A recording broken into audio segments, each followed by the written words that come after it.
That group that started the fourth quarter, what was the feeling like, watching and feeling that comeback that they made from down 30? Yeah, they did great. We needed some juice. The game wasn't really going on our side, and they stepped up big. They went in there and they competed and played really hard and gave us a chance to come back in the game. You guys, for most of the first half, were able to keep Steph and Hield in check, but it was some of the other guys.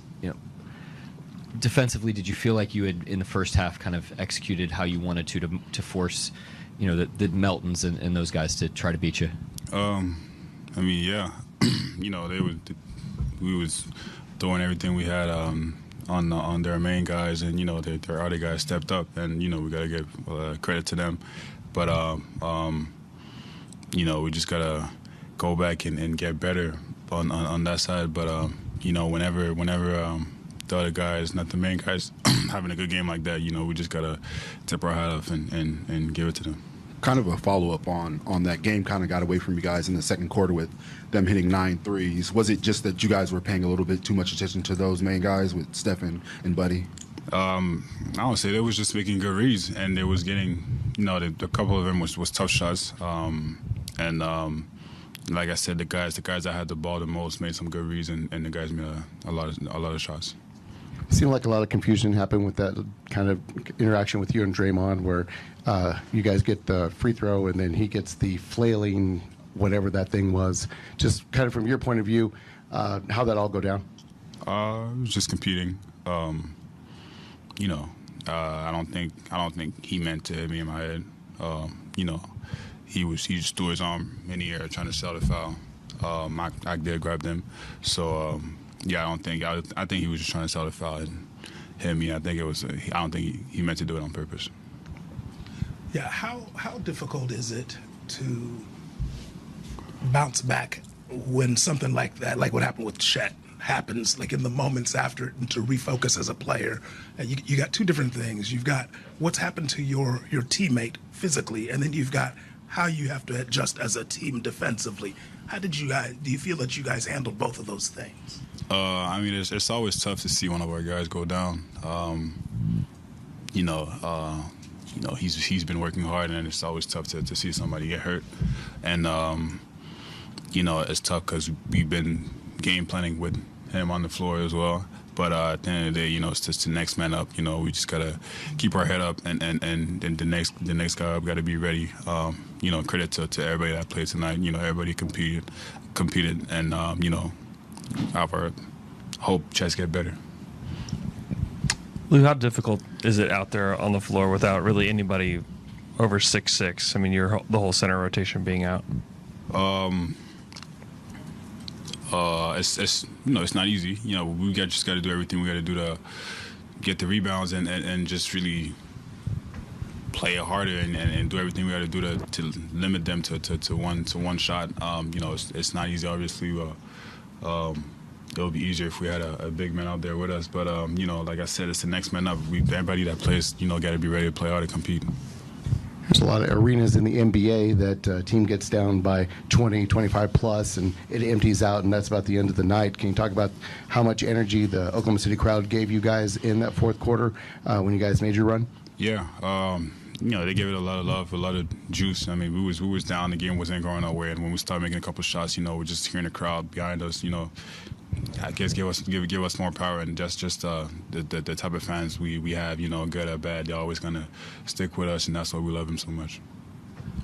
What about the mentality of this team? Because here you guys are down 30. The Warriors are sitting some of their people. You guys are about to go into a back-to-back. Y'all could have just chilled, waited till tomorrow. But y'all fought back in there. Where does that come from in terms of y'all's mental approach? Just it's a 48-minute game. You got to play the whole game. Like I said, credit to the guys that played the start of the fourth. They really brought us back in the game, and they didn't give up, and they kept competing to bring us back in the game, which they did a good job of that. So like I said, we just got to play the whole game. Lou, how would you grade y'all's transition defense so far this season, and kind of what goes into being so good on that end? I don't know what to grade it. Just I always feel like we've been good at it. There's some nights we've been better or whatever. We're always looking for some room to improvement, but that's just our game plan and how we play, and some of the guys that we have on the floor that's able to run back and communicate. Room for improvement, but we've been decent so far.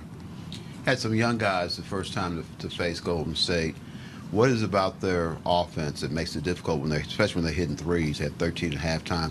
What is it that makes it tough to cover up those shooters? They just make the good reads.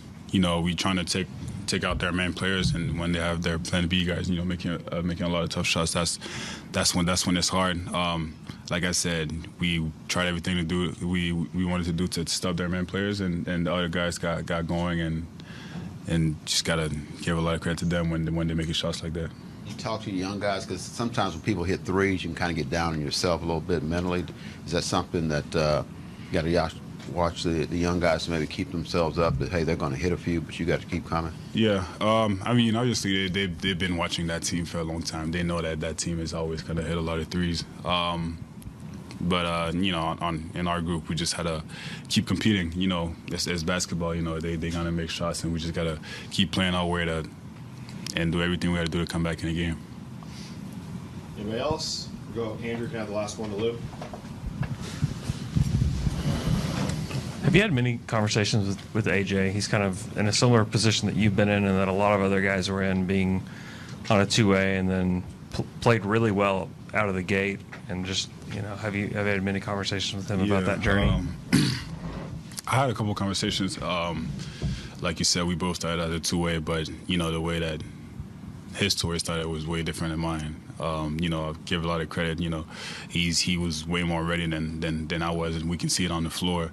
And the only thing I'm telling him is to keep doing what he's doing, and then it's going to pay off. I mean, he can only control what he can control, and go out there and play out and compete and show that you belong, and then everything else is going to take care of. What makes you say that he's more ready than you were? He's playing.